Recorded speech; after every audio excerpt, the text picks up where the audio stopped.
to discuss, do you have any question? কোনো queries আছে কিনা? আচ্ছা, কারো কোনো প্রশ্ন নাই? কেউ কোনো কথা বলে না? ইংলিশে এটা হচ্ছে খুব মজা। আপনারা কোনো কথা বলেন না। আপনাদেরকে হচ্ছে ফোর্স করতে হয়, ধরে ধরে জিজ্ঞাসা করতে হয়, তারপরে হচ্ছে কথা বলতে থাকেন। ম্যাম তো আমার কিছু গুরুত্বপূর্ণ কথা বলার ছিল ম্যাম। জি বলেন। ম্যাম আমার তো এটা 12th সেমিস্টার 212, তো এখন হচ্ছে আমার ক্লাস করছে হচ্ছে প্রিন্সিপাল ইকোনমিক্স এর সাথে, মানে আপনার আরেকটা সাবজেক্ট ক্লাস করছে যেটা হচ্ছে পিএলএসডি আর কি। না আচ্ছা সরি, পিএলএসডি না, ওমেন রাইটার্স আর কি, ওটা একটা আচ্ছা subject writers in our time. তো এখন আমার না একই টাইমে দুটো ক্লাস পড়ে গেছে। তো আমি এটা আমাদের কোর্স কোঅর্ডিনেটর এবং মেন্টরকে জানাইছি। তো ওনারা বললো যে আপনাকে ভার্চুয়াল একটা সাইট খুলে দেবে। তো আমি ওমেন্স যেটা রাইটার্স ইন আওয়ার টাইম ওই সাবজেক্টটাতে আমার আপনার করছি। তো এখন আমি কি একটু ক্লাসটাতে যেতে পারি, ম্যামের সাথে কথা বলে আসবো? ঠিক আছে, কোনো সমস্যা নেই। আপনি তাহলে একটু আমি ওখানে আবার জয়েন ব্যাক করে করতেছি ইয়া করেছেন। ঠিক আছে, ম্যামের সাথে সমস্যা কথা বলে আসি। জি, আসসালামু আলাইকুম। Thank you. নেই। So, before starting to discuss, this is officially our lecture 2 of Principles of Economics. So, before starting to discuss, let me share my Google Classroom with you again.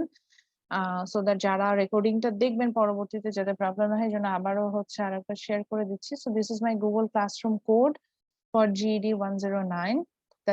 That is OTJXL7W.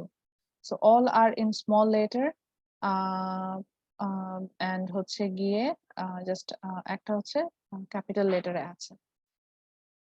So যাদের হচ্ছে এটা নাই, it kindly take a screenshot and so that একটা screenshot নিয়ে রাখেন যারা হচ্ছে গিয়ে পরবর্তীতে ক্লাসে জয়েন করে ফেলতে পারবেন।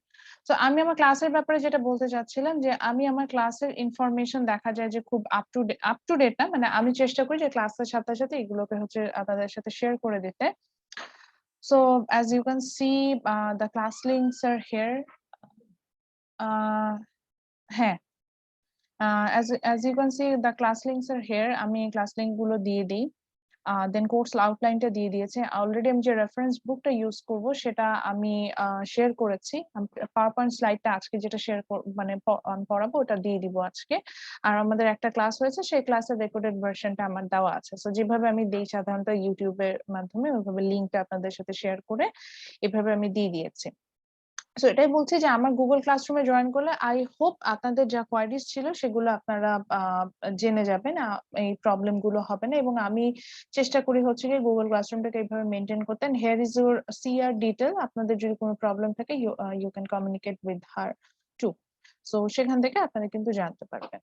সো আজকে আমরা একদমই বেসিক পার্টটা দিয়ে আজকে স্টার্ট করব, which is about the basic thing of economics. So for that purpose I'm going to following our reference book, that is the Principles of Microeconomics by N. Gregory Mankiw. আমি ওনার বইটা follow করি, আপনাদের জন্য ওনার বইটা follow করি। মানে একটু semester wise আমি এটা চেঞ্জ করি। সো এই সেমিস্টার আমি আসলে ম্যানকিউর বইটাই ফলো করছি। So we will start the chapter 1 today. In this chapter, you will get to know about the 10 principles of economics. So এটা নিয়ে আমরা আসলে ফোকাস করব। তো এটার জন্য আমার একটা স্লাইড প্রিপেয়ার করা আছে যেখানে আমি একটু মডিফাই করে নিয়েছি, বিকজ এখানে শুধু 10 প্রিন্সিপালের উপর ফোকাস করেছেন, but he didn't discuss about the basic thing of economics like it's classification or history or economic system. So that আমি যে স্লাইডটা প্রিপেয়ার করেছি ওটা বেসিক্যালি মেনকিউ এর এটার চ্যাপ্টার 1 এর উপরে ফোকাস করে বানানো, বাট আমি সেখানে কিছুটা মডিফিকেশন এনেছি, ওটাই বললাম। তো ওই স্লাইডে যেভাবে দেওয়া আছে ঠিক সেভাবে আমরা হচ্ছে গিয়ে চ্যাপ্টারটা কন্টিনিউ করব, এটাই আমার জাস্ট বলার ছিল। সো এই স্লাইডটা this slide will be share with you as soon as possible. That's it. So প্রথমে চলে যাই, সেটা হচ্ছে গিয়ে যে আমরা আসলে কি কি শিখবো এই চ্যাপ্টারটা থেকে? আচ্ছা, আমার রেকর্ডিংটা কি স্টার্ট হয়েছে? একটু যদি কাইন্ডলি কেউ বলতেন। জি ম্যাম। চলছে না? রেকর্ডিংটা না এখন দেখা যায় না, এই কারণে হচ্ছে কিন্তু জিজ্ঞাসা করে নিলাম। So after completing this chapter, মানে অর্থাৎ এই চ্যাপ্টারের আসলে আউটকামটা কি এটা একটু জানি। So after completing this chapter, you will get to know about the 10 principles of economics. যে প্রিন্সিপাল গুলো সম্পর্কে, যে আমরা ইকোনমিক্স এর যত থিওরিজ আছে এবং যত থিওরিজ আসবে, এটাই প্রিন্সিপাল গুলো দিয়ে এক্সপ্লেন করা যায়। So you will get to know about that. Then you will get to know principal গুলোর 3টা কি পয়েন্ট আছে। First one is how people make decision. So আমরা আসলে কিভাবে ক্রিটিক্যাল ডিসিশন মেক গুলো করি সেগুলো আমরা সম্পর্কে জানবো। Then the second principle will be focus on this topic, that is how people interact, অর্থাৎ আমাদের মধ্যে ইন্টারাকশনটা কিভাবে হবে, আমাদের ডিফারেন্ট আমরা যে পার্সন আছি আমাদের মধ্যে ইন্টারাকশনটা কিভাবে হবে, তো সেটা হচ্ছে গিয়ে আমরা জানতে পারবো। Then হচ্ছে গিয়ে how and then you will get to know about the principle how economy work as a whole. So আমরা আসলে হচ্ছে গিয়ে কি বলা যায় হোল ইকোনমিক সিস্টেমে কিভাবে আমরা কাজ করব সেটা সম্পর্কে আমরা হচ্ছে কি এখানে জানতে পারবো। সো মানে আমার যে কোর্স চেঞ্জ হয়ে গেছে, আচ্ছা এটা আবার সরি একটু রেকর্ডিং স্টপ করি নাহলে হবে না। Okay, so যেটাতে ছিলাম, after completing today, after completing the that is the first chapter, you will get to know about this thing. So যেটা বলছিলাম যে then আমরা বুঝবো যে how we're going to interact with others. So আমাদের মধ্যে ইন্টারাকশনটা কিভাবে হবে এটার একটা আপনাদের একটা বেসিক আইডিয়া হবে। and finally যেটা আমি খুব পছন্দ করি এক্সপ্লেন করতে, that is how economy work as a whole. ফুল ইকোনমিটা একসাথে কিভাবে কাজ করে আমরা সেটা নিয়েও হচ্ছে গিয়ে জানতে পারবো। এবং আরো যদি বলি বেসিক ইকোনমিক্স সম্পর্কে, যেমন যে what is economics, what are the branches of economics, then economic system, এগুলো নিয়ে কিন্তু আমরা এখানে জানবো, এটাই বললাম। ওকে, দেন আমরা চলে আসবো হচ্ছে গিয়ে যে আমরা যেটাতে যাব, ফার্স্ট অফ অল একটা একটা ওয়ার্ড শিখে, হুইচ ইজ স্কার্সিটি। এখন এই স্কার্সিটি জিনিসটা বলতে বোঝাচ্ছে হচ্ছে গিয়ে it means the limited nature of society's resources, which means the resource we have to fulfill our unlimited wants, that is scarce in nature. আচ্ছা, এখানে scarcity আসলেই বোঝাচ্ছে কি? আচ্ছা, রিসোর্স বলতে বোঝাচ্ছে যে যেটা দিয়ে আমরা আমাদের আনলিমিটেড ওয়ান্টসটাকে ফুলফিল করি। দেখেন আমাদের ডিজায়ার কি আনলিমিটেড না? অর্থাৎ আমরা আমরা বাই বোন আমরা হচ্ছে এরকম, যখনই আমাদের একটা করে ডিজায়ার ফুলফিল হয় আমরা কিন্তু আর একটাতে শিফট করি, আর একটা ডিজায়ারে আমরা কিন্তু শিফট করি, সেটা আমরা ফুলফিল করার চেষ্টা করি। আমাদের কিন্তু বিষয়টা অনেকটাই ভাবে কাজ করে। তো সেভাবে যদি চিন্তা করেন তাহলে দেখা যায় যে সাপোজ আমি এখানে লিমিটেড রিসোর্স হিসেবে আমরা মানিকে নিয়ে আসতে পারি, আমি এখানে হেলথকে নিয়ে আসতে পারি, আমি এখানে হচ্ছে গিয়ে মানি হেলথ, দেন আমি এখানে হচ্ছে গিয়ে টাইমটাকে নিয়ে আসতে পারি। তো চিন্তা করেন টাইমটা কিন্তু লিমিটেড। সো ফর এক্সাম্পল এই যে আমার 1:30 থেকে আমি যখন ফোনে কথা বলছি, আমি কিন্তু এটাই চিন্তা করছেন যে আমার কিন্তু এখানে একটা লিমিটেড টাইম আছে আপনাদের সাথে ক্লাসটা কমিউনিকেট করার জন্য। তো আমি যদি এইখানে বেশি টাইম ওয়েস্ট করে ফেলি সেক্ষেত্রে আর আপনাদের সময় আমি এভাবে সময় দিতে পারবো না। তো আমি কিন্তু এখানে ফার্স্ট করার চেষ্টা করছিলাম। কারণটা কি? কারণটা হচ্ছে at this time আমি কি করতে পারবো, either I can take the class or I can communicate with someone over phone or either I can what can I say আমি আমার নিজের মতো করে কোয়ালিটি টাইমটা এনজয় করতে পারি। তো বিষয়টা অনেকটা হচ্ছে গিয়ে এরকম হয়ে যাবে। তো তাই যদি হয় সেক্ষেত্রে যেটা যে আমার এই সময়ে কতগুলো কাজ করা ছিল, যে আমি কিন্তু 3টা কাজের কথা বললাম, যে 3টা কাজ আমি করতে পারতাম, কিন্তু এট এ টাইম কি আমি 3টা কাজ করতে পারবো? অবভিয়াসলি না। তো এভাবে দেখা যায় যে আমাদের মানে অনেক ডিজায়ার থাকে, আমাদের ওয়ান্টসটা আনলিমিটেড আকারে থাকে, but we have limited resource two fulfil that. এই যে রিসোর্সের যে একটা nature, it's limited in number, এটাকে আমরা বলছি স্কার্সিটি। এবং আমরা যে রিসোর্স গুলো পাই বেসিক্যালি, যেটা দিয়ে আমরা হচ্ছে কি আমাদের আনলিমিটেড ওয়ান্টসটাকে ফুলফিল করি, they R limited in nature, এটাই হয়। সো এটার আমি রিসোর্স গুলো এটাই বললাম যে মেইনলি যে রিসোর্স গুলো আমরা এই ক্ষেত্রে দেখি, that is money or what can I say, মানি থাকে, দেন সেখানে হচ্ছে গিয়ে আপনার টাইম থাকে, হেলথ থাকে, এগুলোকে আমরা স্কেয়ার রিসোর্স এর মধ্যে নিয়ে আসতে পারি। ইভেন আমি এখানে লেবারও আনতে পারি, ক্যাপিটাল আনতে পারি, সবই দেখা যাবে যে রিসোর্স এর কথা আমি বলবো যেটা দিয়ে আমরা আমাদের ওয়ান্টসটা ফুলফিল করবো, এটা লিমিটেড নেচার হবে। Okay, then let's talk about what is economics. So economics is a part of social science or social studies, you can say, which will discuss about how you're going to deal with your unlimited wants with these limited resources.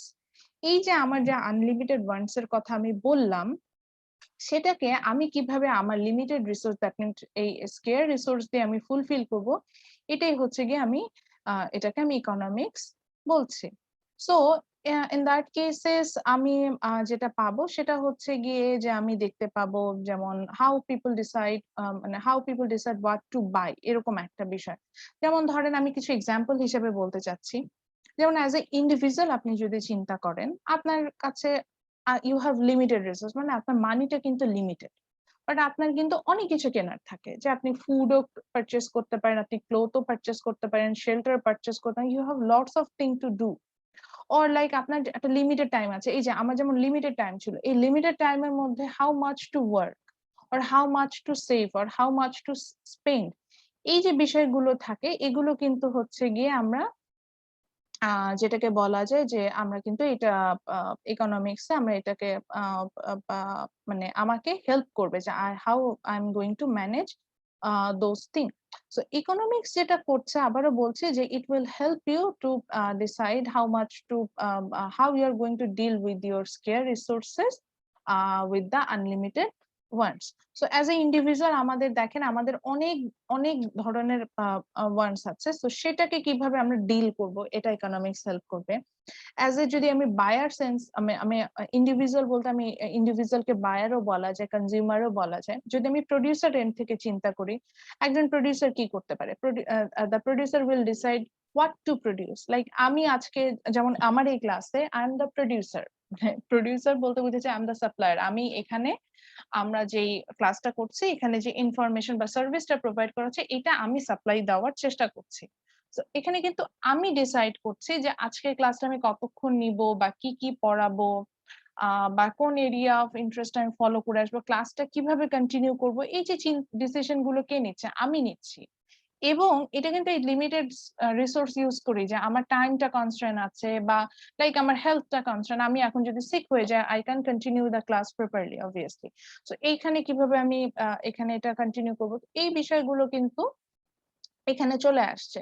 So এই যে আমি যেটা বলছি যে কন্টিনিউশনের যে বিষয়গুলো, যে আমি কাজগুলো কিভাবে করব, এই ডিসিশন গুলো কিন্তু হচ্ছে গিয়ে আমার আমি এই ইয়া থেকে পাচ্ছি, এটাকে কি বলা যায় যে আমার মানে আমি আমার প্রোডিউসার এন্ড থেকে কিন্তু আমি ডিসাইড করছি যে আমি কতটুকু প্রোডিউস করতে চাই। বা আমি যদি এখানে আমি লার্জ স্কেলে যদি এন্টারপ্রেনারদের কথা বলি, they will decide about how much how many workers to hire or what will be their wage rate or how much capital they are going to use. So এই যেটাই বলেন না কেন, প্রত্যেকটা কিন্তু প্রোডিউসার এন্ড থেকে তাদের মধ্যেও একটা ডিসিশন মেকিং বিষয় থাকে, এবং একই জিনিস যে আনলিমিটেড ডিজায়ার থাকে বা থিঙ্কিং থাকে, সেখান থেকে তারা লিমিটেড রিসোর্স ইউজ করে কিন্তু ডিসিশন মেক করছে। তো এভাবে দেখা যাবে যে প্রত্যেকটা এন্ড থেকেই আমি যদি হিসেব করি, আমি অ্যাজ এ কনজিউমারও যদি চিন্তা করি বা অ্যাজ এ প্রোডিউসারও যদি চিন্তা করি, অর্থাৎ বায়ার বা সাপ্লায়ার, যে দুইটা এন্ড থেকে আমি যদি চিন্তা করি না কেন, সেক্ষেত্রে হচ্ছে গিয়ে ইকোনমিক্স আমরা যেটা পাবো যে it will help you to decide how you are going to deal with your unlimited wants with the scarce resources, এটাই হচ্ছে কি বিষয়। Okay, now let's talk about the branches of economics. আচ্ছা, তার আগে আরেকটা বিষয় নিয়ে একটু বলে নিই। আমরা এখানে দেখবেন যে ইকোনমিক্স আমি সবসময় দুটো পার্ট নিয়ে কথা বলবো, অর্থাৎ যেটা নিয়ে কথা বলি না কেন দেখবেন যে দুটো বিষয় আসবে, একটা হচ্ছে ইন্ডিভিজুয়াল,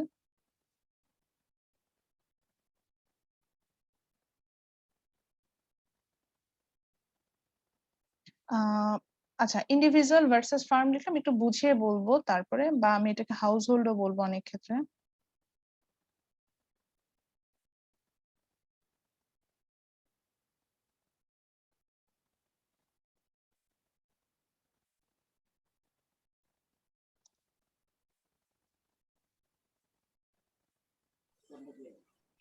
কনজিউমার ভার্সেস প্রোডিউসার এভাবে আসবে। সো এখানে আমরা যেটা দেখতে পাচ্ছি যে আইদার সেটা ওহো এটা তো কি করলাম, আচ্ছা ওকে। সো এখানে আমরা যেটা দেখতে পাবো যে আইদার এটা আমরা যখনই আমি কথা বলতে থাকবো দেখবেন যে আমি আইদার ইন্ডিভিজুয়াল এই টার্মটা ইউজ করব বা ফার্ম বলবো। সো ইন্ডিভিজুয়াল বলি, হাউসহোল্ড বলি বা কনজিউমার বলি, এটা বলতে আসলে আমরা যেটা বুঝবো যে আমরা মানে আমরা যারা কনজিউম করি প্রোডাক্টটা বা আমরা অ্যাকচুয়ালি যারা ডিমান্ড সাইডটাকে ডিসাইড করি, they are the individual or household or consumer.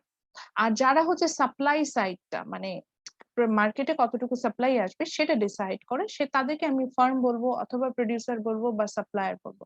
So more and less আমি এখানে যেটা বলতে পারি সেটা হচ্ছে গিয়ে যে এটা আমরা একটা আমি এটাকে কি বলবো যে এখানে হচ্ছে গিয়ে আমাদের একটা ইয়া থাকবে, এটাকে বলে হচ্ছে গিয়ে এখানে আমি এটা বলতে চাচ্ছি যে এখানে হচ্ছে গিয়ে আমার একটা ডিমান্ড সাইড এবং সাপ্লাই সাইড মানে দুইটা ডিসিশন মেকিং ইউনিট থাকে ইকোনমিক্সে। ডিমান্ড সাইডের জন্য আমরা তাদেরকে বলছি হচ্ছে কি হাউসহোল্ড অর ইন্ডিভিজুয়াল আর কনজিউমার, সাপ্লাই সাইডের জন্য আমরা তাদেরকে বলছি producer or firm or supplier. এটাই বলতে চাচ্ছিলাম। ওকে। সো এই জন্য আমি যখন এক্সাম্পল গুলো দিচ্ছিলাম তখন আমি এই প্রোডিউসার বা সাপ্লায়ার থেকে একটা এন্ড থেকে এক্সাম্পল দেওয়ার চেষ্টা করলাম, একটা হচ্ছে কনজিউমার বা ইন্ডিভিজুয়াল এন্ড থেকে বলার চেষ্টা করলাম। Okay, now let's talk about the branches of economics, অর্থাৎ ইকোনমিক্সটাকে আসলে আমরা কোন মেজর এরিয়াতে নিয়ে যাচ্ছি সেটা নিয়ে দেখি।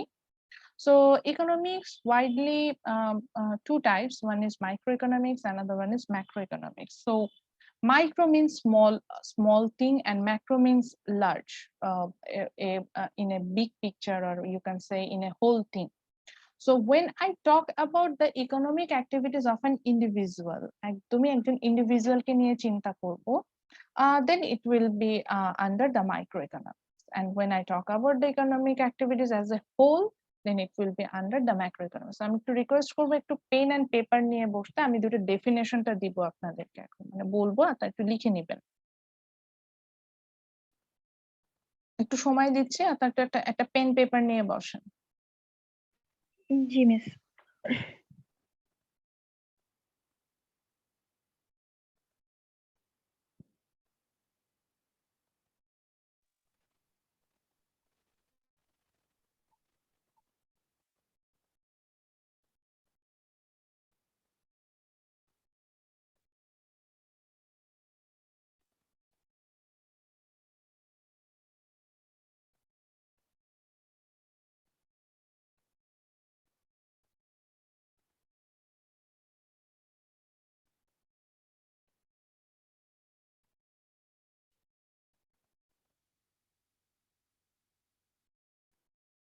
ওকে, সো আই হোপ আপনারা হচ্ছেন পেন পেপার নিয়ে বসে। মাইক্রো ইকোনমিক্স এর ডেফিনেশনটা লেখেন microeconomics is a branch of economics. Microeconomics is a branch of economics. Microeconomics is a branch of economics which studies about. Microeconomics is a branch of economics.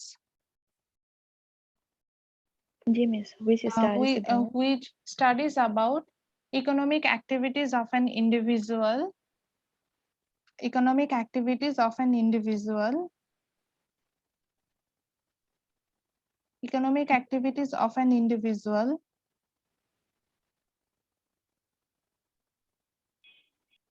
Economic activities of an individual or economic activities of an individual and firms.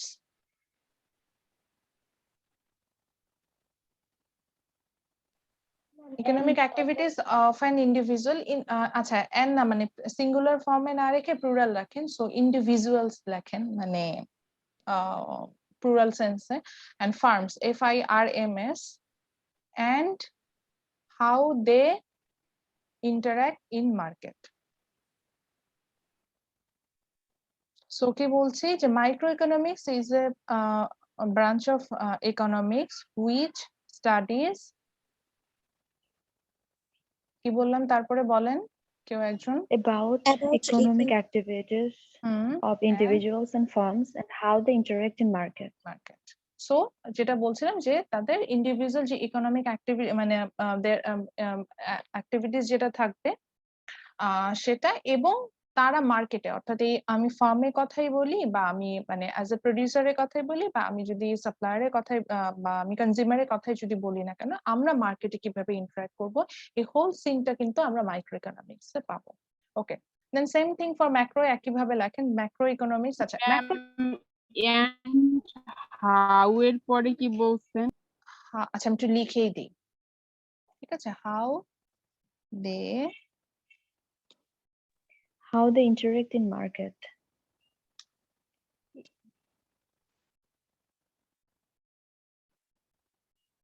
ঠিক আছে, how they interact in market, অর্থাৎ তারা মার্কেটে বিহেভিয়ারটা মানে তাদের আমরা এটা আরো ভালোভাবে বলতে পারি, কনজিউমার বিহেভিয়ার বা প্রোডিউসার বিহেভিয়ার ভাবে বলে। সো এই বিহেভিয়ারটা কেমন হবে সেটা এখানে আসবে, how they interact in market.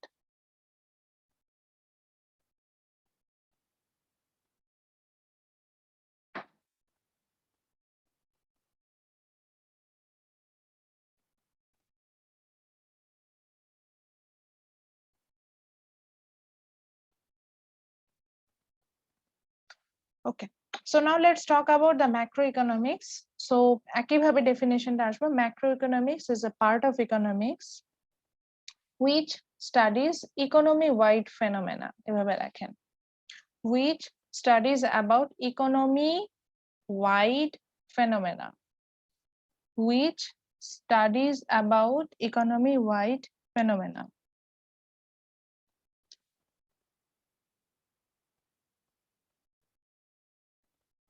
Economy wide,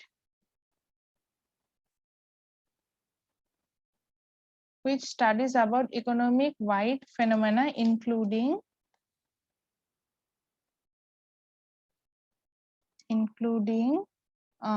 এখানে কি আসবে, ইনফ্লেশন,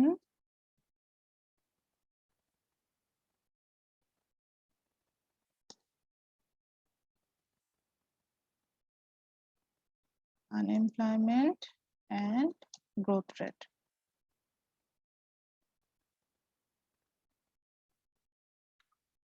সো এখানে যেটা বলতে চাচ্ছি যে ম্যাক্রো ইকোনমিক্সটা কি, এটা হচ্ছে লার্জ স্কেলে আমরা চিন্তা করবো, সেই জন্যই বললাম macro economics is a part of economics which will study about the economy wide phenomena, অর্থাৎ ওয়াইড রেঞ্জে যে আমরা যখন আমরা ইকোনমিক অ্যাক্টিভিটিস গুলো আলোচনা করব সেটাই আসলে ম্যাক্রো ইকোনমিক্স আলোচনা হবে।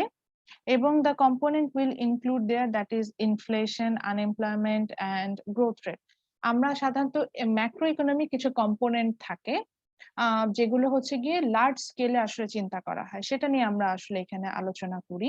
যেমন আপনি যদি আনএমপ্লয়মেন্টের কথা বলেন, বেকারত্বের হার যেটা আমি বলছি, তো এখানে আসলে যেটা চলে আসে সেটা হচ্ছে গিয়ে যে মানে আনএমপ্লয়মেন্টের কথা আমি এখানে যদি এখানে আসি, তো এখানে আসলে যে বিষয়টা চলে আসে সেটা হচ্ছে যে যারা হচ্ছে লাইক আমি যদি বলি যে আমি কাজ পাচ্ছি না বা আমার ওয়েজ রেট কম, এখন এটা কিন্তু শুধু আমাকে ইম্প্যাক্ট ফেলছে, আমি কিন্তু এটা ফুল ইকোনমি মানে ইম্প্যাক্ট এখানে কিন্তু ফাইন্ড আউট করতে পারি না। কিন্তু দেখেন মানে আমি যেটা বলতে চাচ্ছিলাম, আনএমপ্লয়মেন্ট নিয়ে যখন আমরা কথা বলছি, the rate of unemployment or the number of people who are unemployment in Bangladesh, এগুলো যখন আমি ক্যালকুলেশন করছি, এখানে এই জিনিসটা যে ইম্প্যাক্ট শুধু আমাকে ফেলছে তা না, এটা কিন্তু ওভারঅল সবাইকে ইম্প্যাক্ট ফেলছে, যে বাংলাদেশে ওভারঅল কতজন মানুষ আনএমপ্লয়েড সেটা আমরা বের করতে চাচ্ছি। আর একটা কম্পোনেন্ট যেটা আমি বললাম যে ইনফ্লেশন, ইনফ্লেশন মিনস বাংলা এটাকে বলে হচ্ছে মুদ্রাস্ফীতি বা মূল্যস্ফীতি, যে কোনো একটা নাম বলা যায়। So inflation means there is a increase in average price level, আমার প্রাইস লেভেলটা অন অ্যান এভারেজ বাড়তে থাকবে। সো অন অ্যান এভারেজ যখন প্রাইস লেভেলটা বাড়ছে এটাকে আমি ইনফ্লেশন বলছি। এখন এই যে এভারেজে যে প্রাইস লেভেলটা বাড়ছে, এইটাকে আমার জন্য বাড়ে, যেমন বাংলাদেশে আমি ধরে নিলাম যে ফর এক্সাম্পল বাংলাদেশে এখন ইনফ্লেশন রেট হচ্ছে 10%। So 10% inflation rate how means হচ্ছে the price level will be increased by 10%. So if the product price was 100 টাকা before, now it will be become for the inflation 10% inflation the price will be become 110 টাকা, মানে 10% করে প্রত্যেকটা প্রোডাক্টের দাম বাড়বে। So যেটার দাম 100 টাকা ছিল সেটা 110 টাকা হবে। আপনি হয়তো বলতে পারেন ম্যাডাম যেটার দাম 10 টাকা ছিল সেটা কি হবে, সেটারও 10% আকারে আমার কিন্তু প্রাইস লেভেল বেড়ে যাবে। এইভাবে হচ্ছে গিয়ে কাজগুলো হবে। সো এখানে যেটা হচ্ছে যে আমি যখন ইকোনমি ওয়াইড, মানে আমি যে ইনফ্লেশনের কথা বললাম, ইনফ্লেশন কিন্তু বিষয়টা এরকম না যে এই প্রাইস লেভেলটা বৃদ্ধি শুধুমাত্র আমার জন্য হচ্ছে, বা ধরেন আমার যে স্টুডেন্ট আপনারা যারা আছেন আপনাদের জন্য হচ্ছে, যে ধরেন সাপোজ আমি বললাম যে ইনফ্লেশন শুধুমাত্র হিমার উপরে ইমপ্লিকেবল হবে বা কাশফিয়ার উপরে ইমপ্লিকেবল হবে, অ্যাপ্লিকেবল হবে, তা কিন্তু না। দেখা যাচ্ছে যে ইনফ্লেশন যদি 10% হয় which means এটা সবার উপরে অ্যাপ্লিকেবল। সো ম্যাক্রো ইকোনমিক্স এ যেটা হবে যে টপিক গুলো নিয়ে আমরা আলোচনা করব it will impact all over the economy, and এই কম্পোনেন্ট গুলোই আমাদের লার্জ স্কেলে চিন্তা করতে পারে। ইন্ডিভিজুয়াল এন্ড থেকে আমরা কোনোভাবে এটা চিন্তা করতে পারবো না। সো এরকম লার্জ স্কেলে যে কম্পোনেন্ট গুলো নিয়ে আমরা চিন্তা করবো that will be macro economics. সো এখন তাহলে আবার দুটোকে একটু ভালোভাবে আলোচনা করি। তাহলে ইকোনমিক্সকে আমরা দুটো ভাগে ভাগ করলাম। When I talk about the individual economic activities, obviously for household or farms, then that will be microeconomics. And when I talk about the group economic activities or whole economic scenario, then it will be under the macroeconomics. So say for example, if I talk about family budget, আমার বাসার যে বাজেটটা হচ্ছে সেটা নিয়ে যদি আমি চিন্তা করি that's micro. But if I talk about the national budget then it's macro, because আমি যে জিডিপির কথা বলছি বা গ্রোথ রেটের কথা বলছি, ন্যাশনাল বাজেটের কথা বলছি, এটা কিন্তু আমার আপনার ডিসিশন না, এটা ওভারঅল যে ইকোনমিটা থাকে এটার উপরে কিন্তু ইম্প্যাক্ট পড়ছে। সো এখানে আপনারা হয়তো জিজ্ঞাসা করতেন যে এই যে আমি যে টাইপস গুলো লিখেছি এগুলো আসলে কি, এগুলো আসলে হচ্ছে গিয়ে যে আবার পরবর্তীতে ইকোনমিক্স কে তো অনেকগুলো ব্রাঞ্চেস নিয়ে যাওয়া যায়, সাব ফিল্ড যেগুলোকে আমরা বলি। সো সেই সাব ফিল্ড গুলো আসলে মাইক্রোকে টাচ করে না ম্যাক্রোকে টাচ করে, সেটার জন্য এরকম লেখা। যেমন আমি একটু আগে বলছিলাম যে বিহেভিয়ার নিয়ে কথা বলবো, অ্যাজ এ কনজিউমার আমাদের বিহেভিয়ারটা কেমন হবে মার্কেটে, সো এটা বিহেভিয়ারাল ইকোনমিক্স এ পড়ানো হয়। সো এটা কিন্তু মেইনলি টাচ করে হচ্ছে মাইক্রো ইকোনমিক্স এ। আবার হচ্ছে গিয়ে আমরা অনেক সময় কেনশিয়ান ইকোনমিক্স নিয়ে কথা বলি, সো এটা কিন্তু আবার টাচ করবে হচ্ছে গিয়ে ম্যাক্রো ইকোনমিক্স এ। সো এটা আসলে হচ্ছে গিয়ে এটাই বললাম যে এটা ডিপেন্ড করবে হচ্ছে গিয়ে আপনার ইম্প্যাক্টের, মানে আপনার অ্যাক্টিভিটিস গুলোর উপরে, যে আপনি কিভাবে আসলে এখানে কাজ করে যাচ্ছেন সেটা। ওকে, সো এরপরে যদিও আমি এটাকে মানে টাইটেল দিয়ে রেখেছি ব্রাঞ্চেস অফ ইকোনমিক্স, এটা আসলে একটু এডিট করতে হবে। এটা আসলে আমি একটু হিস্ট্রি নিয়ে কথা বলবো যে ইকোনমিক্সটা কিভাবে আসলো, বা এখন আমরা যে ফার্নিশ একটা ইন্ডিভিজুয়াল ডিসিপ্লিন হিসেবে ইকোনমিক্স কে দেখতে পাচ্ছি, এটা কি আদৌ এভাবে ছিল কিনা। সো এগুলো নিয়ে আসলে আলোচনাগুলো এখন আমরা করার চেষ্টা করব। সো ইন 1776 আপনাদের হয়তো এগুলা জানারও কথা, যেহেতু আপনারা লিটারেচার নিয়ে পড়েন। So there was an actually আমি ওনাকে বলি হচ্ছে সোশ্যাল সায়েন্টিস্ট, পরবর্তীতে ওনাকে ইকোনমিস্ট বলা হয়। His name was Adam Smith.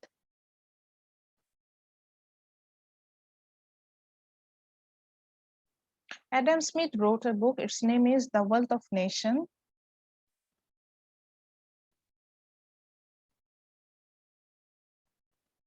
So in that book, Adam Smith was trying to find out why some countries accumulate another country's resources. So in 1776, it's more than 300 years ago. So in that time, political সিস্টেমটা actually ছিল যেটাকে আমরা বলি যে feudalism, feudal সামন্তবাদ যেটাকে বলে, যে এক লর্ড আর এক লর্ডকে হচ্ছে এক এক করে তার সবকিছু রিসোর্স গুলো অ্যাকুমুলেট করে নিত, এরকম বিষয় করে কাজ করতো। সো অ্যাডাম স্মিথের যেটা আসলে ওনার যে থিঙ্কিংটাতে যেটাকে নাড়া দিল, ওনার কাছে মনে হলো যে সাপোজ আমি জাস্ট বোঝার জন্য বলছি যে ইন্ডিয়া লাইক একটা একদম মানে যেটাকে বলা যায় যেটা রিসোর্সফুল এরিয়া, ইন্ডিয়ার হয়তো দরকার নাই যে পাকিস্তানকে অ্যাটাক করে তার রিসোর্সটা অ্যাকুমুলেট করে নেওয়া। তো ওই সময় সিস্টেম যেটা ছিল যে যতই থাকুক না কেন একটা রিচ কান্ট্রি সে চেষ্টা করতে তার আশেপাশে বা ইভেন কলোনিয়াল যে বিষয়টা তখন সেখানে আসা শুরু করছিল।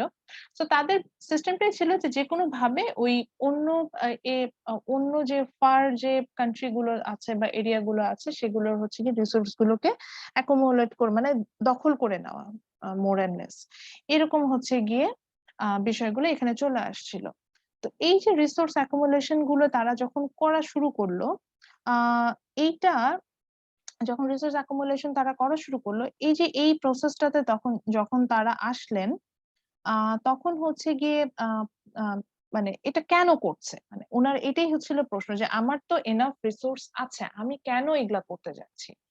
এইভাবে যখন উনি এগুলা নিয়ে ডিসকাস করলেন এবং এটার রিজন গুলো ফাইন্ড আউট করার চেষ্টা করেন, এখানে আমরা কিছু প্রিন্সিপালে যে আমরা আসবো, যে প্রিন্সিপাল গুলো দিয়ে উনি এগুলো আসলে ফাইন্ড আউট করার চেষ্টা করলেন। সো এইখান থেকে আসলে ইকোনমিক্স একটা সেপারেট ডিসিপ্লিন হিসেবে আমরা পেয়ে থাকি। Before it economics was a subfield of politics, এবং in that time it name was political economics. So politically আসলে মানি রিলেটেড অ্যাক্টিভিটিস গুলো কিভাবে ইনভলভ, সেটাই শুধু এখানে আলোচনা হতো, আদারওয়াইজ আর কোনো বিষয় এখানে আলোচনাতে আসতো না। So, but after this book, actually, economics introduced itself as a separate discipline. So that's why Adam Smith considered as a father of economics, এবং more specifically, he actually considered as a father of microeconomics. So classical বলতে আমরা কি বুঝি? পুরাতন বিষয়গুলো, তাই না? So এই যে অ্যাডাম স্মিথের কথা বললাম, অ্যাডাম স্মিথের যে কথা বললাম, এই অ্যাডাম স্মিথ এবং তার সমসাময়িক যারা ইকোনমিস্ট ছিলেন, তাকে দেখে যারা ইন্টারেস্টেড হয়ে ইকোনমিক্স নিয়ে স্টাডি করা শুরু করলেন বা থিওরিজ গুলো ডেভেলপ করা শুরু করলেন, দে আর কল্ড ক্লাসিক্যাল ইকোনমিস্ট, এবং এই টাইমটাকে আমরা ক্লাসিক্যাল ইকোনমিক এরা এইভাবে বলে থাকি।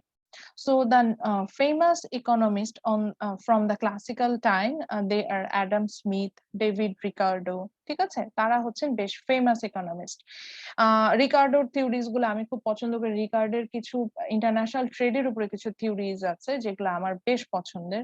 সো এগুলো কিন্তু এই যে ক্লাসিক্যাল ইকোনমিস্ট এই পার্ট থেকে আসছে। So basically they help us to operate the free market operation. তাদের মেইন ফোকাস যেটা ছিল মাইক্রো ইকোনমিক্স এবং free market operation, free market mechanism, এই বিষয়গুলো নিয়ে কিন্তু তারা ডিসকাস করেছে।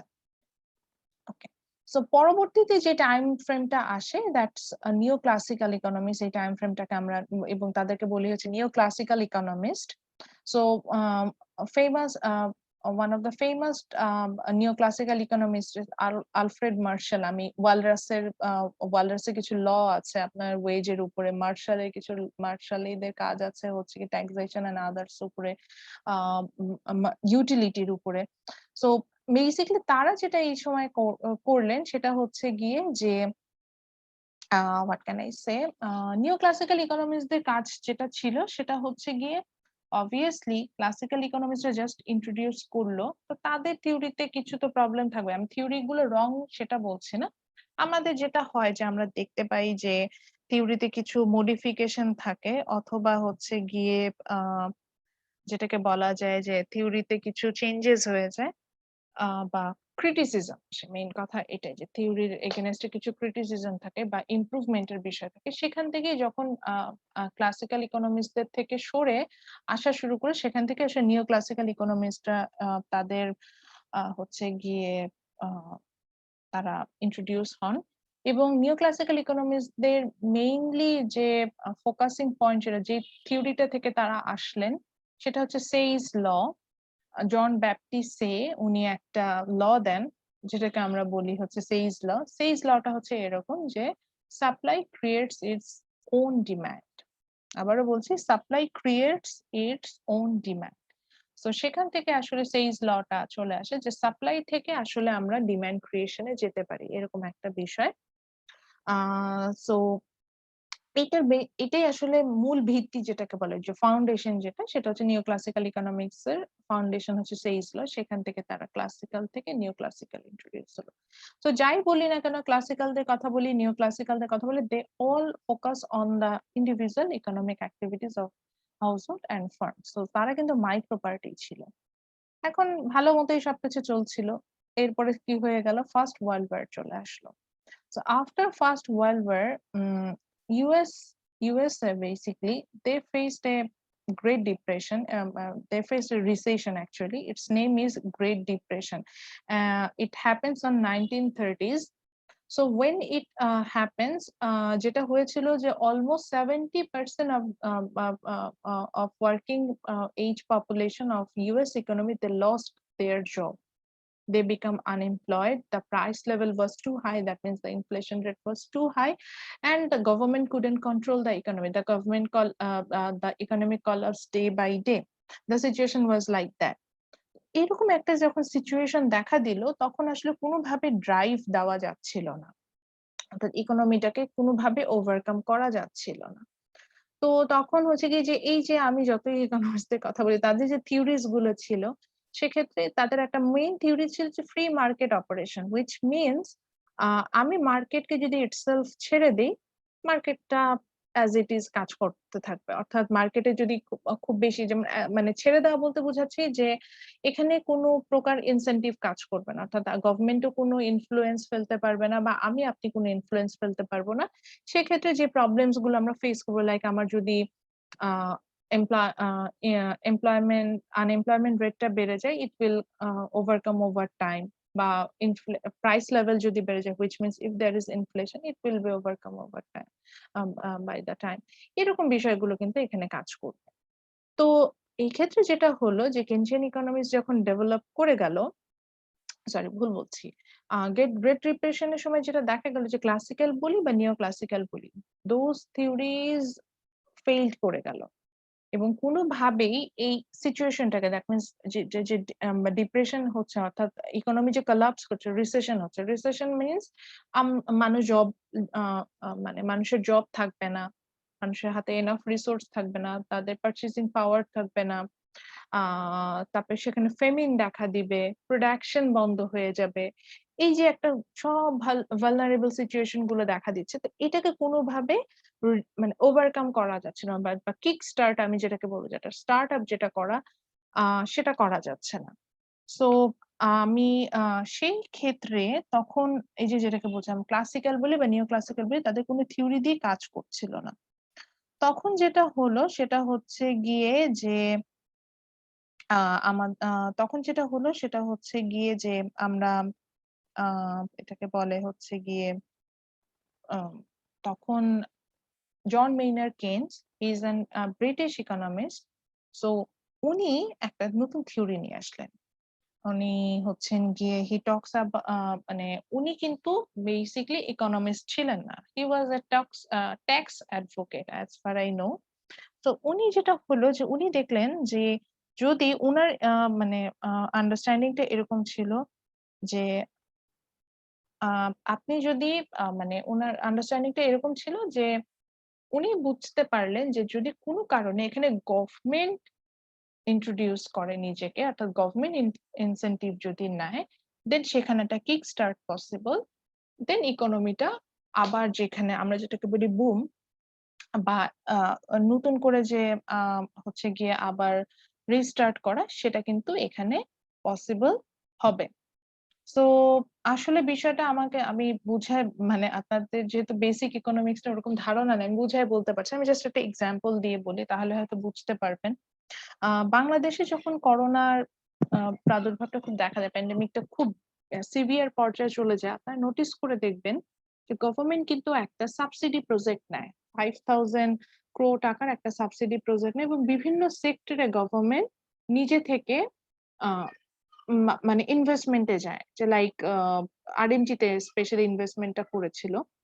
তো এখানে আসলে এটা কিন্তু কেইনস এর যে থিওরি, যেটা সেটাই, যে যখনই একটা ইকোনমি রিসেশনের দিকে যাবে, সেই ইকোনমিটাকে বাঁচানোর জন্য গভর্নমেন্টকে আগায় আসতে হবে, এবং গভর্নমেন্টকে একটা কিক স্টার্ট দিতে হবে। অর্থাৎ গভর্নমেন্ট নিজে থেকে সেটা মানে গভর্নমেন্ট চাইলে সেই প্রবলেমটা সলভ করে ফেলতে পারে, এরকম একটা বিষয়, যে গভর্নমেন্ট নিজে থেকে যদি আহ এখানে নিজেকে ইন্ট্রোডিউস করে যে ঠিক আছে আমি কাজ করছি, এরকম একটা বিষয় যদি কাজ হয়, তখন হচ্ছে গিয়ে সেখান থেকে ওই ইকোনমিটা আবার আগের পর্যায়ে যেটা, সেখানে ফিরে আসতে পারে, এরকম একটা বিষয় কাজ করছে। তো সেটারই আমি যখন এই গভর্নমেন্ট এই প্রণোদনা প্রজেক্টটা নিল, আমি দেখলাম যে ঠিক কেইনস যে থিওরিটা বলছিল সেটা কাজ করছে। তো এখানে কি হবে, সাপোজ আমি ধরে নিচ্ছি যে ফর করোনার আমার আরএমজি সেক্টরে কোনো ইনভেস্টমেন্ট ছিল না, বা যারা এন্টারপ্রেনার তাদের ইনভেস্টমেন্ট করার মতো কোনো অবস্থা ছিল না। আরএনজির সাথে অবভিয়াসলি একটা large number of people they R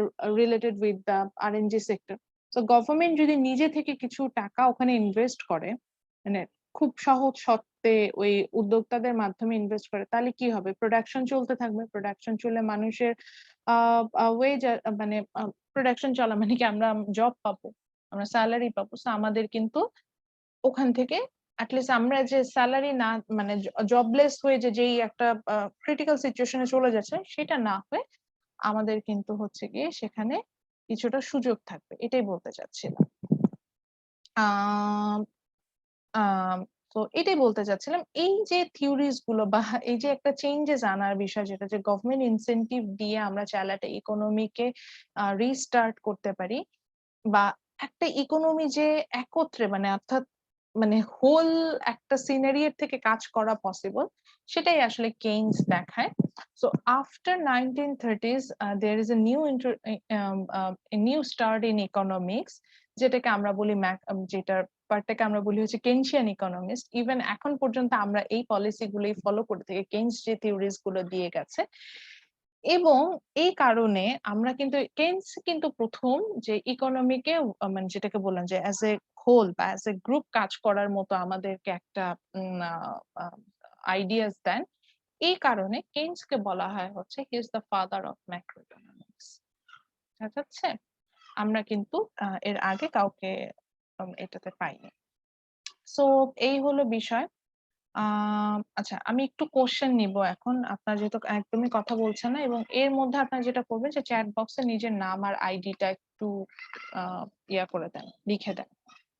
chat বক্সে নিজের নাম আর আইডিটা লেখেন। আর ইন দ্য মিন টাইম আমি একটু জানতে চাচ্ছি যে do you have any question, আমি যতটুকু পড়ালাম এখান থেকে কোনো কোশ্চেন আছে কিনা।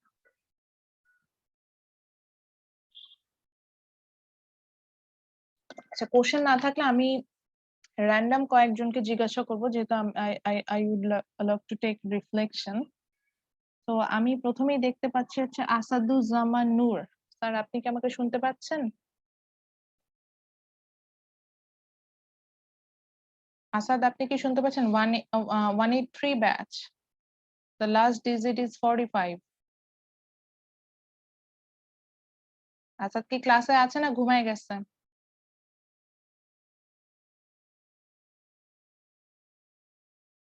আচ্ছা, তাহলে সালমা আক্তার ম্যাডাম শুনতে পাচ্ছেন?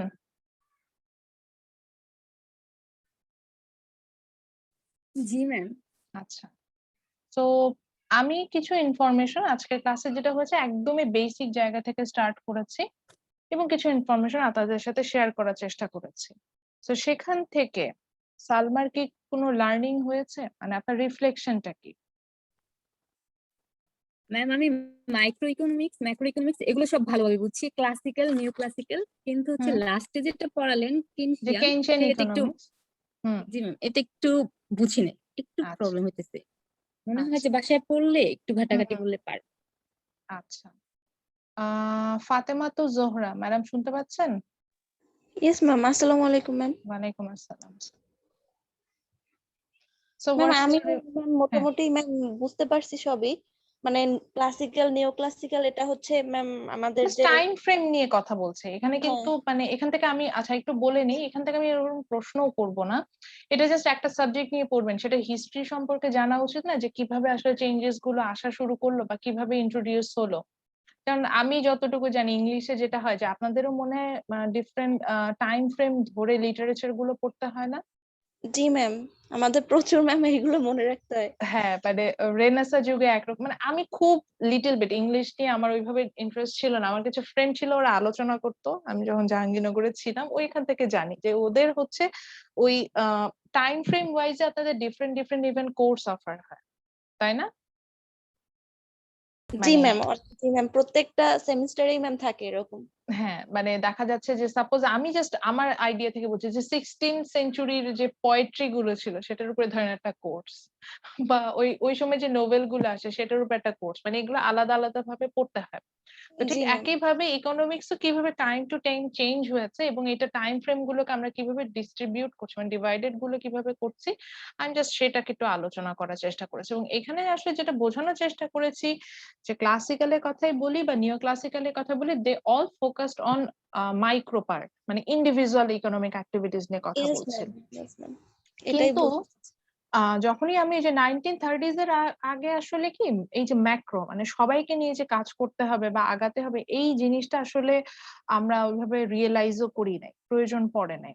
1930s এর পরে যেটা হলো যে গ্রেট ডিপ্রেশনটা যখন ইউএস ফেস করলো তখন থেকে আসলে তারা দেখতে পারলো যে হোয়াট ক্যান আই সে, তখন থেকে আসলে হচ্ছে যে মানে একটা ইকোনমিতে যেটাকে আমি বলছি যে কিক স্টার্ট দরকার বা একটা ইকোনমিকে মানে আচ্ছা একদম সোজা বাংলায় বলে আমি যেটুকু বুঝি, ধরেন আপনি অনেক কারণে ডিপ্রেস হয়ে যান না, হ্যাঁ ম্যাম। আমরা অনেক সময় ডাউন হয়ে যাই, তখন আমরা কি করি, আমরা কারোর সাথে শেয়ার করি না আমাদের কষ্টের কথা। সেটা হতে পারে ফ্রেন্ড, হতে পারে টিচার, হতে পারে ফ্যামিলি মেম্বার, হতে পারে। তারা আমাদের কি করে, তারা দেখা যায় কি তারা কোনো একটা আইডিয়া দেয় বা একটা সাজেশন দেয় যেটা দিয়ে আমার কাছে মনে হয় যে আমি ঘুরে দাঁড়াতে পারবো, ঠিক কিনা? এটাই কিন্তু এমন কিছু না যে আমার দুঃখ আমি তাকে বললাম সে আমার দুঃখ তার কাছে চলে গেল, এরকম ম্যাম একটা কোনো। সাহস হয় আর কি, একটা মানে হ্যাঁ আইডিয়া। হ্যাঁ হ্যাঁ ঠিকই বলছেন। সো এই যে সাহস, এই যে আইডিয়া, এই যে এটাকেই বলে কিক স্টার্ট। হ্যাঁ, তো একটা ইকোনমিও অনেক সময় এরকম ডাউন হয়ে যেতে পারে, ফল করতে পারে, অর্থাৎ আমাদের হাতে টাকা পয়সা নাই থাকতে পারে, প্রোডাকশন বন্ধ হয়ে যেতে পারে। এই অবস্থায় ইকোনমিটাকে কিভাবে নতুন করে স্টার্ট করা যায় সেটারই একটা আইডিয়া কেইনস দেয়। কেইনস কেন 1930s এই আইডিয়াটা দেয়, কারণ এর আগে যে থিওরিজ গুলো আছে সেটা ক্লাসিক্যাল থেকে আসে, নিও ক্লাসিক্যাল থেকে আসে, তারা ফেল করে গেছিল, তাদের থিওরিতে কাজ করছিল না। তখন সম্পূর্ণ নতুন একটা থিওরি কেইনস নিয়ে এসে এবং সে কিন্তু মাইক্রো বেসিস না ম্যাক্রো বেসিসে আলোচনা করা শুরু করলো, অর্থাৎ ওভারঅল ইকোনমি নিয়ে আলোচনা করা শুরু করলো। এবং হচ্ছে কি সেখান থেকে আমরা যেটাকে বলা যায় যে সেখান থেকে আমরা কিন্তু আইডিয়াটা পেলাম, এটাই হচ্ছে বিষয়। ম্যাম বর্তমানে যে থিওরিটা আছে এটাও কি চেঞ্জ আহ হতে পারে না ইন ফিউচার? হ্যাঁ লাইক হ্যাঁ গভর্নমেন্ট অবশ্যই। যে ফান্ডিং করে ইকোনমিকে কি করছে, এখানে গভর্নমেন্ট ছাড়া যদি কোনো ইন্ডিভিজুয়াল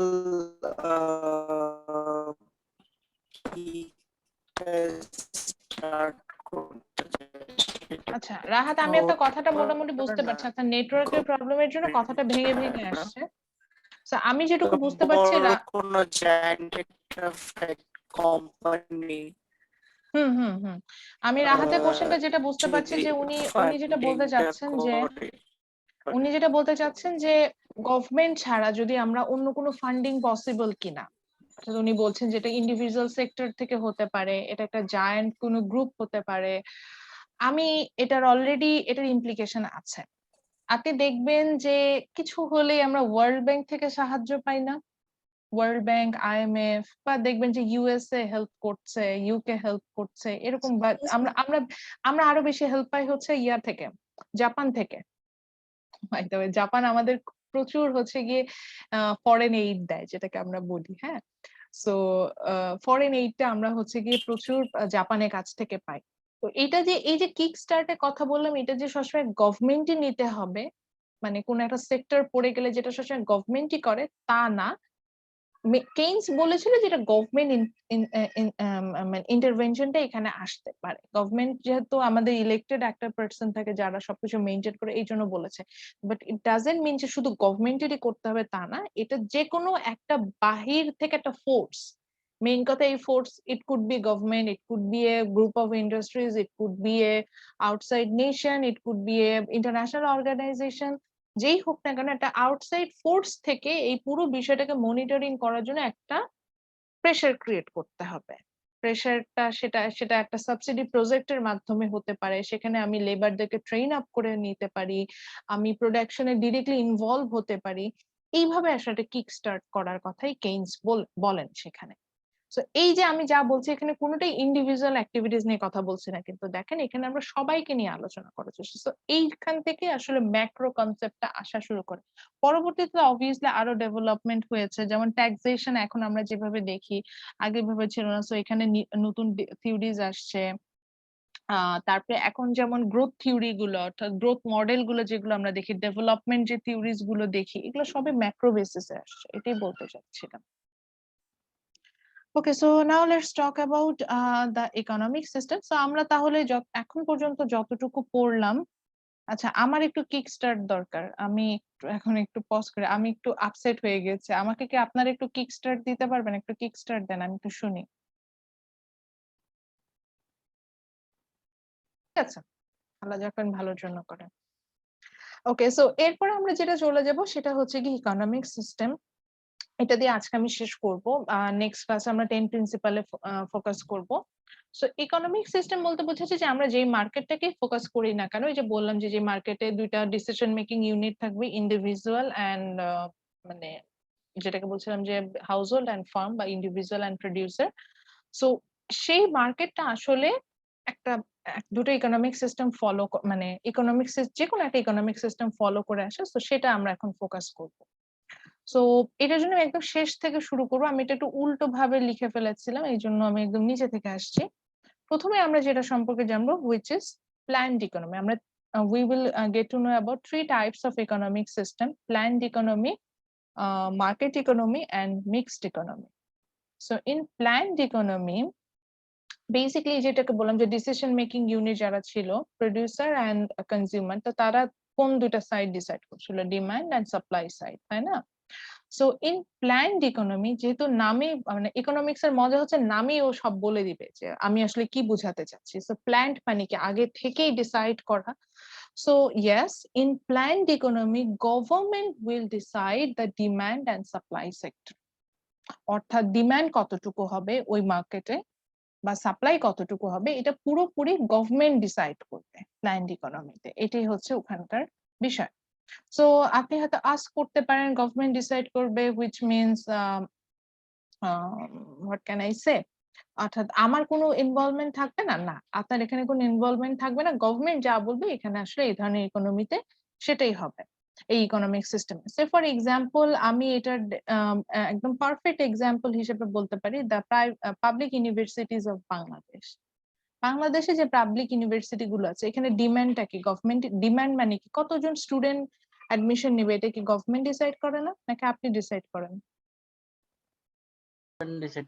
গভর্নমেন্ট ডিসাইড করে। এই যে দেখেন ডিমান্ড সেক্টরটা যেটা আপনার করার কথা সেটা কিন্তু আপনি করতে পারছেন না। আমি বাকিগুলো বোঝালে আর একটু ক্লিয়ার হবে।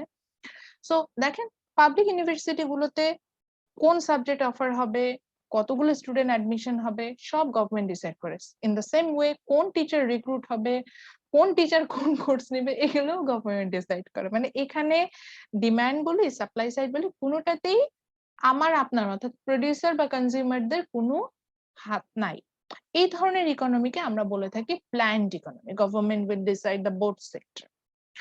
সো এরপরে চলে আসি, এরপরে যে ইকোনমিক সিস্টেমটা দেখবো সেটা হচ্ছে আমরা বলি মার্কেট ইকোনমি। মার্কেট ইকোনমিতে কি হবে, এইবার আপনার সুযোগ আছে, অর্থাৎ the consumer will decide about the demand side and the producer will decide about the supply side. So এটার একটা পারফেক্ট এক্সাম্পল হচ্ছে the private universities of Bangladesh. এইবার আসি, দেখেন আমি জাহাঙ্গীরনগরে ছিলাম, আমরা খুব অদ্ভুত কিছু কোর্স আমাদের মানে ডিপার্টমেন্ট জাহাঙ্গীরনগরে আছে। মানে অদ্ভুত বলছি ইন দ্যাট সেন্স যে এই ধরনের সাবজেক্ট গুলো সাধারণত জব সেক্টরে তাদের এক্সেস অনেক কম। সে ফর এক্সাম্পল জাহাঙ্গীরনগরে আপনার অ্যানথ্রোপোলজি আছে, আপনারা হয়তো অ্যানথ্রোপোলজি নিয়ে আইডিয়া থাকতে পারে যেটা আপনাদের পড়তে হয়। আর্কিওলজি আছে। এই ধরনের সাবজেক্ট গুলো দেখা যায় যে বাংলাদেশে এই ধরনের সাবজেক্টের ডিমান্ড খুব কম, বাংলাদেশে বাহিরে মানে ইউরোপে স্পেশালি এই ধরনের সাবজেক্টের ডিমান্ড আছে। অথচ এই সাবজেক্ট গুলো কিন্তু প্রাইভেট ইউনিভার্সিটিতে নাই। কারণ কি? কারণ প্রাইভেট ইউনিভার্সিটিতে স্টুডেন্টরা যখন অ্যাডমিশন নেয় তারা ওই ধরনের সাবজেক্ট গুলোতে অ্যাডমিশন নেওয়ার চেষ্টা করে যেই সাবজেক্ট গুলোর মার্কেট ডিমান্ড আছে, মার্কেটে যেই সাবজেক্ট গুলো নিয়ে তারা খুব ইজিলি ক্যারিয়ার ডেভেলপ করতে পারবে। তো তার প্রাইভেট ইউনিভার্সিটিতে কি হচ্ছে, ডিমান্ড সাইডটা কি আপনাদের দ্বারা ডিসাইড হচ্ছে না যারা student. Yes, ma'am. Yes, ma'am. এবং আরো একটা এক্সাম্পল দেখবেন যে প্রাইভেট ইউনিভার্সিটি আপনারা বলতেই পারেন কেন ম্যাডাম সব ইউনিভার্সিটিতে যে ট্রিপল ই, সিএসসি, ইংলিশ, বিবিএ এই কোর্স গুলো কেন অফার করে? কারণ এই সাবজেক্ট গুলোরই ডিমান্ড আছে। দেখবেন বাংলা অফার করে না, বা হিস্ট্রি অফার করে না, বা ফিলোসফি অফার করে না, কারণ এগুলোর ডিমান্ড নাই। বাংলাদেশে মনে কোনো প্রাইভেট ইউনিভার্সিটিতে ফিলোসফি, হিস্ট্রি বা বাংলা পড়ানো হয়? তাহলে ম্যাম এটা জব মার্কেট করছে না?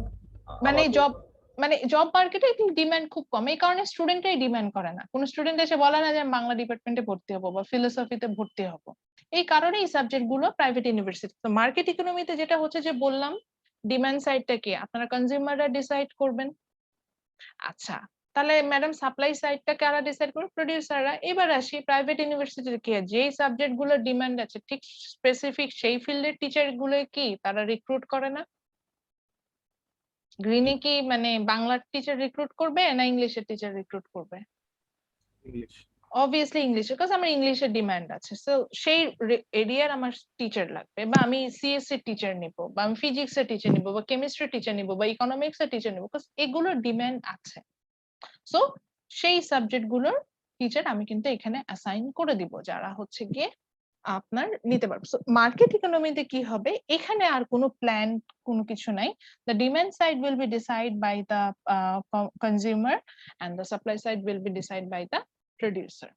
সো এই সিস্টেমটাকে আমরা আবার বলি হচ্ছে laissez-faire পলিসি, অর্থাৎ অটোমেটিক্যালি যেটাকে বলি যে মার্কেট অ্যাডজাস্টমেন্টে চলে আসে। এটাই মানে অর্থাৎ এখানে কোনো গভর্নমেন্ট ইনসেন্টিভের দরকার হয় না, অটোমেটিক্যালি মার্কেট অ্যাডজাস্টমেন্ট অর্থাৎ যা ডিমান্ড হবে সেই ওয়ে সাপ্লাই চলে আসতে থাকে। তো বাংলাদেশে যদি 100, যেমন এটার এক্সাম্পল এই জন্য বারবার প্রাইভেট ইউনিভার্সিটি গুলো দিয়ে বলি যে বাংলাদেশে যদি 104টা প্রাইভেট ইউনিভার্সিটি থাকে, হুইচ মিনস এই 104টা প্রাইভেট ইউনিভার্সিটি চলার মতো ডিমান্ড আছে বিধায় আমরা 104টা প্রাইভেট ইউনিভার্সিটি চালাতে পারছি, আদারওয়াইজ কিন্তু থাকতো না।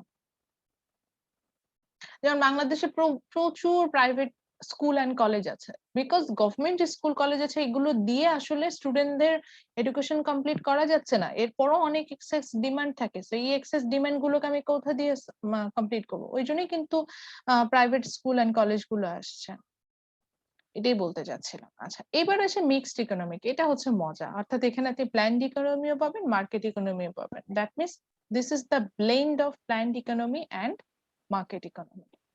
সো এটার এক্সাম্পল হিসেবে আমি বলতে পারি the tertiary level education in Bangladesh.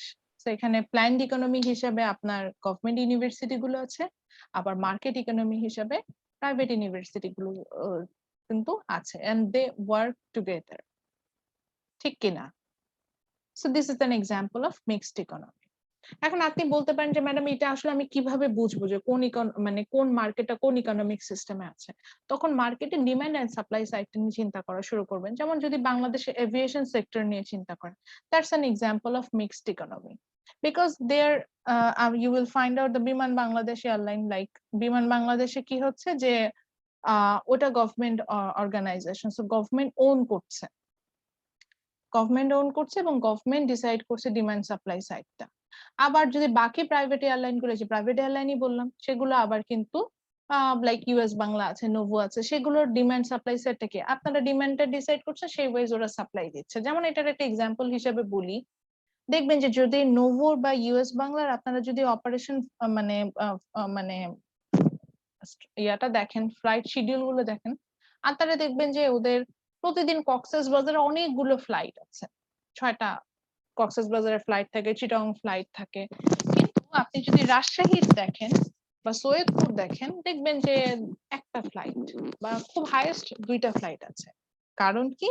কারণ হচ্ছে ওই ঢাকা চিটাগং বা ঢাকা কক্সবাজার রুটে বেশি ডিমান্ড, বুঝতে পারছি? সো আপনি অনেকগুলো ডিমান্ড করছেন, অনেক বেশি মানুষ এই রুটে যেতে যাচ্ছে, এই কারণে ওখানে 6টা ফ্লাইট যাচ্ছে। বাট ঢাকা রাজশাহী রুটে অল্প মানুষ যাচ্ছে ফ্লাইটে, কারণ ঢাকা রাজশাহীতে খুব ইজিলি আপনি বাই রোডে যেতে পারেন, এই জন্যই মানুষ আসলে ওইভাবে ফ্লাই করতে চায় না। কিন্তু ঢাকা কক্সবাজার বাই রোডে যেতে অনেক সময় লাগে, সো এই জন্য মানুষ ফ্লাই করতে অনেকেই কমফোর্ট ফিল করে। আমি নিজেই কমফোর্ট ফিল করি, এই জন্যই আমি বললাম যে আমার কাছে এখন মনে হয় যে 12 ঘন্টা বাই রোডে যাওয়ার থেকে 40 মিনিটস এর মধ্যে বাই ইয়ারে চলে যাওয়া বেটার। মানে এটা নিয়ে আমি ওই যে প্রিন্সিপাল গুলো যখন পড়াবো তখন আমি বলবো, মানে অপরচুনিটি কস্ট এরকম একটা টার্ম আসবে, সেখানে বোঝাতে যে আমি এটা বলবো। তো এই জিনিসটা আমার মধ্যে কিন্তু কাজ করে। তো এই যে এক্সাম্পলটা বললাম, এখন এখানে কিছু প্রাইভেট সেক্টরেরও কাজ আছে, কিছু গভর্নমেন্ট সেক্টরের কাজ, অর্থাৎ মার্কেট ইকোনমিরও কাজ আছে, আবার প্ল্যান্ড ইকোনমিরও কাজ আছে। সো এটা হচ্ছে গিয়ে মিক্সড ইকোনমির এক্সাম্পল। এখন যদি বাংলাদেশের এখন রোডস এন্ড হাইওয়ে নিয়ে আমি চিন্তা করি, অর্থাৎ বাই রোডের যদি আমি ট্রান্সপোর্টেশন সিস্টেমটা চিন্তা করি, that's an example of market economy, because ওখানে গভর্নমেন্টের কোনো বিষয় নাই। গভর্নমেন্ট কিন্তু এটা পুরোটাই আমাদের হচ্ছে মার্কেট ইকোনমি, যে ডিমান্ড যেভাবে আসে সেইভাবে সাপ্লাই যাচ্ছে।